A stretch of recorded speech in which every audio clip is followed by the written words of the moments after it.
Programa de opinión de producción nacional con elementos de lenguaje, salud, sexo y violencia, que solo bajo la supervisión de padres, madres, representantes o responsables es apto para niños, niñas y adolescentes.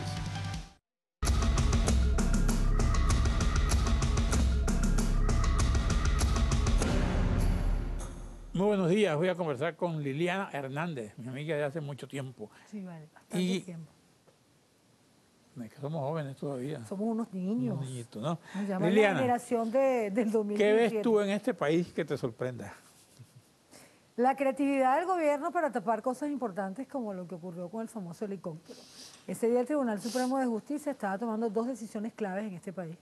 Primero, la fiscal había introducido un recurso oponiéndose a las bases de la convocatoria de la constituyente. Y el tribunal, que nadie sabe que tiene que ver las pestañas con el resto, decide sacar una decisión en la cual consideran que la designación del vicefiscal está viciada y que por lo tanto la Sala Constitucional va a proceder a avalar una nueva designación. No tenía nada que ver con bases comiciales, el problema del vicefiscal, que además es encargado. Como igual el Procurador General de la República está encargado porque ninguno de esos nombramientos pasó por la Asamblea, que es la única que tiene que conocer de esos nombramientos. Y además sale otra decisión donde le dicen al defensor del pueblo que había introducido un recurso, de aquí en adelante tú participas en la acción penal. Uno dirá, bueno, ¿en qué cambia eso? Cambia mucho. Pernalete, de acuerdo con el gobierno, lo que le había generado la muerte era no sé el nombre, pero es una cosa que usan para el ganado, que es como un arma de ganado que mata al ganado, que es la versión del gobierno. Y después con las versiones de todo lo que tiene que ver con el área de fiscalía, se determina que fue la bomba y la fiscal ha mostrado las fotos, la entrada el tamaño del orificio coincidía con la bomba, etcétera, etcétera. Entonces, ¿qué es lo que nos dieron a nosotros ayer? Bueno, señora fiscal, ya usted no tiene la acción penal exclusiva, sino que la va a compartir con la Defensoría del Pueblo, quien también puede participar y todos los órganos del Estado tienen que hacerle caso, pero además de eso, vamos a tener versiones. Versión fiscal, versión defensor del pueblo. Eso en el fondo es la sustitución de la fiscal general. Es buscar la sustitución, primero el debilitamiento de la fiscalía, pero en el fondo a lo que vas a llegar es que en cualquier momento pues van a destituir la fiscal. Creo que está montando la cama. Porque cuando tú ves ayer lo del vicefiscal, tú te preguntas qué tiene que ver esto con la acción de la fiscal. ¿No será que por la vía del vicefiscal vas a decir que hubo una falta grave por parte de la fiscal a la hora de esa designación que no es tal? Porque claro, él está encargado. Ella no ha violado la Constitución porque él está encargado del cargo, insisto, como está encargado el procurador, designado por Nicolás. Eso no ha pasado ninguno por la Asamblea. Entonces, buscar esa falta grave que permita la destitución de ella por parte del tribunal. Cosa que nos parece insólita. Entonces, cuando tú ves lo loco, un helicóptero, aparece un tipo, un 350, una bandera, se para un edificio, circula por toda Caracas, casi llega a Miraflores y nadie se dio cuenta. Unos tipos tan obsesivos como estos es simplemente para tratar de tapar no solo lo de la fiscal, sino lo que estaba ocurriendo en la Asamblea Nacional, que cuidado, si esas cajas que estaban introduciendo ayer la Guardia Nacional en el Palacio Legislativo, que no es depósito. Es cierto que ahí está la oficina de la Guardia, históricamente ha estado ahí en el Parlamento, y que ellos custodian todo lo que es el centro de Caracas, es verdad. Pero eso no es depósito del CNE. ¿Para qué algo del CNE? La Guardia está ahí para custodiar el la calle o para custodiar la Asamblea Nacional. Para custodiar el Palacio Legislativo. Y la integridad de los parlamentarios. Jerárquicamente depende del Ministerio de Defensa, pero en la Asamblea depende del presidente de la Asamblea, ¿no? Claro, si es que cuando tú ves la discusión de Julio con el Lugo, observaciones podrá tener mucha gente. Yo siempre digo, ahí uno tiene que voltearse y decirle, yo no hablo con subalterno.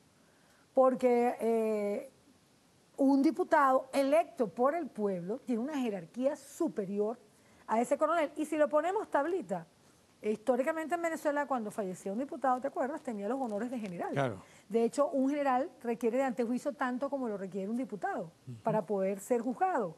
Entonces ahí se equilibra, no estoy hablando del rango militar, los diputados no tienen rango militar. Pero desde el punto de vista protocolar sí hay una nivelación que te lleva a ti, a que además Lugo está ahí para proteger el Palacio Federal Legislativo, la institución parlamentaria y el presidente de esa institución parlamentaria, porque los votos del pueblo lo llevaron ahí y luego la coyuntura no puede ser tratado así.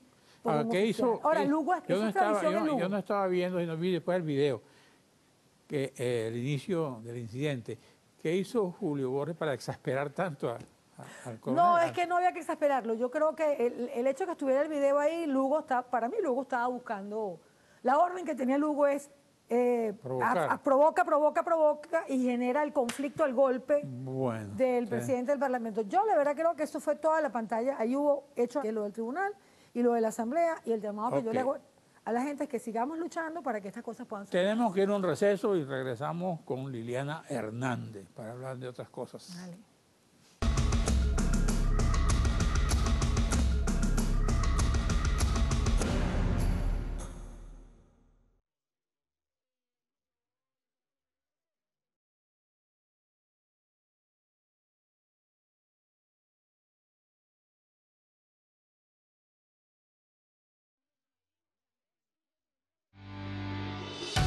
Estás viendo Regiones.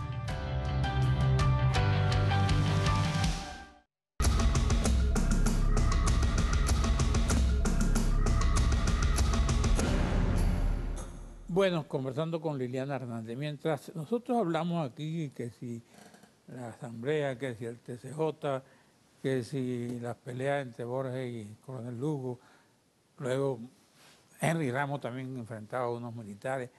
Hay gente que está en una cola de hace 2 días porque no consigue comida. Hay gente que no consigue medicina. Oí en un programa, creo que de César Miguel, una señora con un problema de medicina para diabéticos que tampoco existe. Entonces, también a nosotros los periodistas, la gente nos critica porque no entramos a los temas seculares, a los temas que son los que están pegándole a la humanidad de ellos, ¿no? Y eso es preocupante, de verdad. Digamos que todo lo que se ha generado en el país ha sido producto de la incapacidad del gobierno en el manejo de una crisis económica que estamos viviendo. Lo que tiene la gente movilizada en la calle es la desesperación, es la angustia. O sea, no hay una movilización que uno esté, yo salgo mucho al oeste de la ciudad, y lo que te transmite la gente y lo que tú ves en los chamos, cuando uno dice a los chamos, pero cuídate, vale, cuídate, que tú tienes que cuidarte para el país que viene, todos te dicen, o sea, como te ven como que, ¿cuál futuro? O sea, yo no tengo presente, yo tengo que llegar a mi casa y de repente llego y mi mamá está quitándose algo de la boca para dármelo a mí para que yo coma completo. Y uno siempre dice, bueno, las madres le entregan a los hijos, sí, pero eso genera en los hijos una culpa también de que su madre no está comiendo como debería ser. Entonces, todo un problema social muy complicado y sube todos los días. Tú decías ahorita, nosotros nos enfrentamos a todo lo que ocurre, pero aquí los venezolanos se enfrentan todos los días al arma más peligrosa, esa sí es letal, que es la inflación. Porque hoy en día hay productos que aparecen, pero tú no tienes cómo comprarlos. O sea, ¿cómo tú compras un kilo de arroz? Pero seamos sinceros, casi en 7.000 y pico, 8.000 bolívares. Un kilo de azúcar. Bueno, no hablemos del kilo de azúcar, no hablemos del medio kilo de café.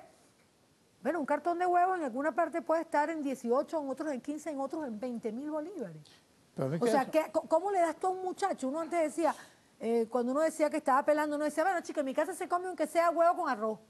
Bueno, hoy en día huevo con arroz es un lujo en una casa. O plátano con café. O plátano, es igual. Por el costo de las verduras, el costo de la cebolla, el costo del tomate. Yo sacaba la cuenta el otro día y poniendo solamente el kilo de leche, el azúcar, la harina pan, o la harina que uno consiga, el kilo de arroz, un kilo de pollo, un kilo de carne, le saqué esa cuenta hace 15 días, nos daba 72.000 bolívares. Solo 12 productos y poniendo una pasta de dientes. O sea, ¿qué le dice tanto al muchacho? Las puedes conseguir, estaban entre 12 y 15, pero aquí semanalmente todo sube un 8 o 10%. Me dijeron que ya la grande se está consiguiendo entre 25 y 30.000 bolívares. Eso es que es una estrategia para eliminar el consumismo, para evitar que la gente consuma y en vez de pasta de dientes use bicarbonato. Pero es que no hay bicarbonato tampoco. Anda a conseguir el bicarbonato. El gobierno ahora tiene un rollo con las importaciones de bicarbonato porque es para que la gente se ponga el líquido, el agua con el bicarbonato en la cara para que no te pegue el ácido. Entonces, no hay una respuesta. Y lo que hay, que es lo que siente uno como venezolano, pues aquí todos hacemos mercado, no te da. Y donde está el producto ya no lo puedes comprar. Señor, el pan de sándwich llegó esta semana en 9.000 y pico bolívares. 10.000 están en algunas Claro, partes. o sea, 9.700 más luego. Un mercado que hay aquí enfrente, en un abasto, está 13.000, está 13.000 el pan de sándwich. Claro, pero hay uno, y el, hay uno que está el que llegando. llaman campesino, 3.000. Bueno, ¿no? hay unos que depende, hay unos en 1.900, otros en 3.000, porque si es el campesino.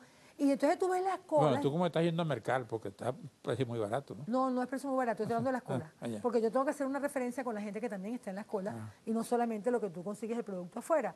Porque cuando hoy tú ves las colas, que a veces se incrementan, sobre todo en las panaderías, es impresionante ver las colas. Tú te vas a esa zona de la Avenida Victoria, El Paraíso, Montalbán, toda esa zona es increíble, las colas a partir de las 11 de la mañana en las panaderías. Y mucha gente me dice a mí, pero bueno, ¿y la dignidad? Le digo, la dignidad no, pana, el hambre de tus hijos en la casa. Ahí es más barata en esa cola que el que tú estás comprando en 10.000 bolívares. Entonces tú resuelves con el pancito que puedas vender, porque la mayoría de las panaderías utilizan la harina que entrega el gobierno, venden en la mañana, y esos panes campesinos y tal, los hacen con lo que ellos importan. Por eso es tan caro ese pan. Entonces la gente está comprando la canillita, esa es la verdad, que es la que puede pagar. Pero eso no te da. Y te voy al tema de nutrición. ¿Qué vamos a hacer con los chamos en el futuro? ¿Qué hacemos con un chamito que tiene más de 2 años comiendo regulado en su casa? O sea, limitado en su casa. ¿Cómo hacemos con los estudios que hay, Susana Rafali, que ha hecho varias investigaciones, de la caída de la talla de los chamos, la disminución de talla de los chamos? Eso no se recupera tan fácil, porque ya tienes un delay de más de 2 años y medio. Eso afecta la capacidad cognitiva de los chamos a futuro. O sea, ¿de qué futuro habla esta revolución? Del futuro de la corrupción, del futuro del guiso, del futuro de los beneficios particulares. Pero aquí una madre está desesperada porque no tiene medicinas para sus hijos. Porque aquí el que sufre de tensión está viendo a ver cómo consigue las pastillas. Ah, sí, que otras tampoco. Aquí el que sufre de diabetes está viendo a ver cómo lo consigue. Entonces te dicen, hay varias pastillas que si te tomas varias, construyes la que te tienes que tomar. Y eso no funciona así. Eso no debe ser así. Y es lo que te recomiendo. Pero me dicen que el Ministerio de Salud tiene una oficina donde regalan las medicinas. No, hay... Te pregunto. No, yo no creo que aquí se regale nada. Si regalan, deben regalar el 40%, el 60% debe estar en el mercado negro, seguro. Okay. Es más, ¿qué solución te dan a ti aquí? Bueno, impórtela.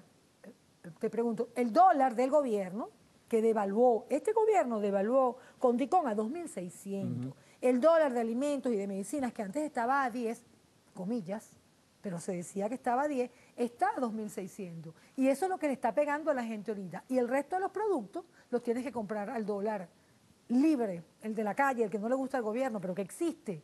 Y es la mayoría de los productos. Entonces, en medicina estás a 2.600, en alimentos mínimo a 2.600, que eso no se consigue casi. Pero es lo que el gobierno dice. Entonces, cuando tú ves a Nicolás, uno dice, estos tipos son tan insensibles, tan inhumanos, que toman decisiones de carácter económico que al final nos afectan a todos y no solucionan el problema de la economía, porque este Dicón que él está tomando está afectando a muchos venezolanos. ¿Pero qué está solucionando? Nada. Claro. Soluciona el negocio del grupito, de la cúpula del gobierno, que es el que en definitiva se beneficia porque hay que hacer cola para quien le dan $1 dólares.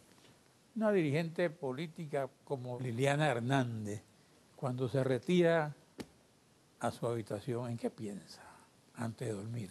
Wow, yo creo que en este momento no hay, el pensamiento es angustia.